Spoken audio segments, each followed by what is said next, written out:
तो हमारे यहाँ श्री गोप कन्या है, कालिंदी में स्नान करने के लिए जाती हैं, बस बालू की मूर्ति बनाती हैं। बालू की मूर्ति बनाने के बाद यही प्रार्थना करती हैं, कात्यायन महामाये महायोगिन्यधीश्वरी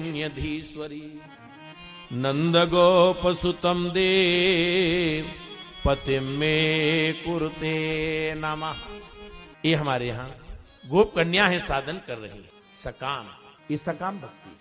यजन पूजन करने के बाद इनकी एक लालसा है कि हे कात्यायनी, हे महामाये, हे महायोगिन्यधीश्वरी, जो नंद के लाला हैं वो हमको पति रूप में प्राप्त। 1 मास पूर्ण हुआ, ठाकुर जी पहुंचे और जाकर के उन्होंने जो तट पर वस्त्र रखे हुए थे उनको उठा लिया, वस्त्रों को उठा करके उन्होंने कंधे पर रखा। अब आप देखिए एक कितनी पवित्र गोप कन्या है कि जिनकी कमर के वस्त्र त्रिलोकीनाथ अपने कंधे पर रख रहा। भगवान कदम के पेड़ के ऊपर चढ़ गए, मंद मंद मुस्कुरा रहे। कन्याओं ने देखे वस्त्र नहीं। आकंठा मंगना सीतो ते बेप मानस तंबब्रवन।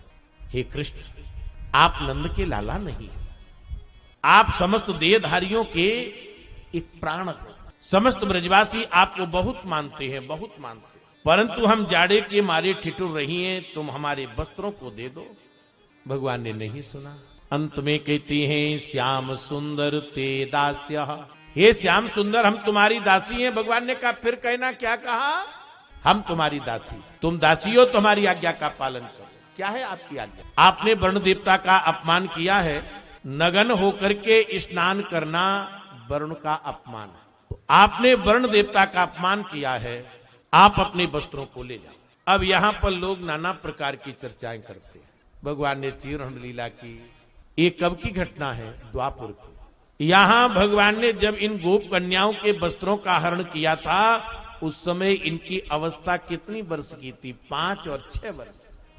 50 साल पहले 7, 8, 9, 10 साल का बालक और बालिका है नगन घूमते। ये 50 साल पहले, 60 साल। तो कलयुग में 50-60 साल पहले 9-10 साल की बालक और बालिकाओं के अंदर काम भावना नहीं आ सकती, तो क्या द्वापर में 5-6-7 के बालक बालिकाओं के अंदर काम भावना आएगी? हमारी दृष्टि ठीक नहीं, हमारा चिंतन ठीक। सामले सामन के अंधे को सूजत रंग हरो। हम दृष्टि ठीक बनाएं, हम अपने चित्त को ठीक करें। लोग अनावश्यक टीका टिप्पणी करते हैं। दूसरा भाव यह है टीकाकारों का कि भगवान है ब्रह्म और गोप कन्या है जीव। ब्रह्म और जीव के मध्य में एक वस्त्र रूपी आवरण पड़ा हुआ। उदाहरण तौर पर जैसे हम इस गद्दी पर बैठे हैं, आप लोग नीचे बैठे, यहां पर पर्दा डाल दिया जाए, जैसे रामलीला होती है, रासलीला होती है, दर्शक नीचे रहते हैं, कलाकार मंच पे रहते, पर्दा डला रहता है।